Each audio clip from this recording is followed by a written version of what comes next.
Alright, so knowing my luck, as soon as I finish putting up this video, the Golden Knights are going to come out and announce that, like, Reed Duke is their new captain, and this video is going to be completely, kind of worth nothing, honestly, as far as, like, views and stuff, but I'm going to go out and I'm going to make it anyways, and if it does get announced, like, you know, an hour after this, then so be it, whatever.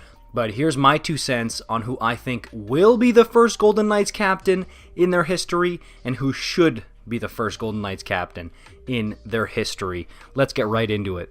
Candidate number 1 is Mark Stone. Look, this guy is a takeaway machine.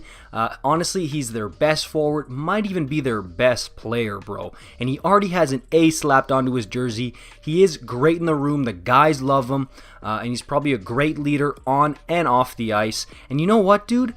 I've heard some things that if he would have re-signed in Ottawa, they were gonna slap the C on his jersey, and can you blame them, dude? He just seems like such a great guy, a great player. He doesn't cheat the game. He's not lazy. He's emotional too, so you don't have to worry about him checking out and kind of daydreaming about his new Maserati or whatever the hell. Like, he's gonna be focused on the game at all times, trying to bring guys into the fight with him. He just seems like, to me, the perfect candidate for the first Golden Knights captain. Alright, candidate number 2, Max Pachuretti. Now this one I don't quite understand because he's a pure goal scorer. He's probably good in the room, I would assume, a good leader, because he was the captain of the Montreal Canadiens for a good few years, but I've heard a lot of people in Montreal say that he was not a great captain, and I've heard some people go as far as to say that he was one of the worst they've ever had. I don't know if there's any base to that, but all I can say is from what I've seen, this guy's a pure goal scorer, which is a bit of an odd choice for a captain. But if he's a great leader in the room, and you know what, he doesn't cheat the game, and he's friends with everybody, then he can be a very good candidate for the Vegas Golden Knights' first captain. So him and Stone are probably the 2 most likely choices I've seen, and among Golden Knights fans, they're the 2 most popular choices I've seen. Alright, number 3 is a little strange because deboer did mention that he wants a captain for this upcoming season, but for this one they might have to wait a little bit. Alex Petrangelo, yes, the newly signed Alex Petrangelo, and I know, he's the new kid on the block. Can you just slap the C on the new kid on the block? I don't know. He doesn't know the room, doesn't know the guys very well, maybe for a couple exceptions. But I don't know if you can just slap the C on the brand new guy in the room. I know he's got a huge contract for a long time. He's a Stanley Cup winning captain with St. Louis.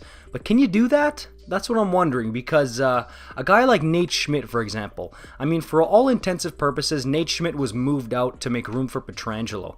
And Schmidt was considered for the captaincy. He was a great leader on and off the ice for the Golden Knights.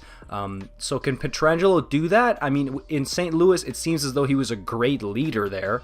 But, I mean, I don't know. The optics are a bit odd to slap the C on the brand new player for the Golden Knights, even though he has a really big, long contract with them.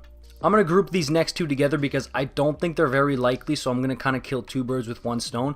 It would be Jonathan Marchessault and Shea Theodore. Now, Shea Theodore is their stud defenseman, number 1 defenseman. Now it's probably Petrangelo, but Shea Theodore is a beast. So that's just kind of like your anchor, number 1 defenseman, being your captain. Think of like an Ekman-Larsson in Arizona, right? Like, he's the number 1 option on D, the anchor, the foundation, so he's the captain.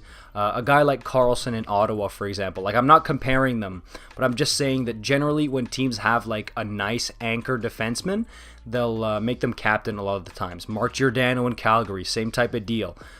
So yeah, Shea Theodore, he's still pretty young, but he's overcome some pretty tough times with cancer he had diagnosed a few years ago. So he's tough mentally. His game keeps growing every year. He's incredible. And Marchessault, he's just like a little ball of fire, man. Like, you don't want to piss him off. He's like a firecracker. You know what I mean? Like, don't set him off. He's so emotional. He drags everybody into the fight. Same type of thing as Stone, but even more emotional, man. And like, he's not afraid to like go out to the media and kind of like speak his mind almost to the media, and he seems like he bleeds Golden Knights gold or whatever the hell they would bleed, but he seems like he absolutely adores it there. He has a long contract there as well. You don't want to pick somebody who's got like 1 year left on their deal, then you got to pick a new captain right away. You want to pick somebody who's going to be there for a long time, part of your core and a foundational piece, and I think Marchessault is that. and he's passionate. That would be like the number one reason, is that he has so much passion for the city, the fans, and the team.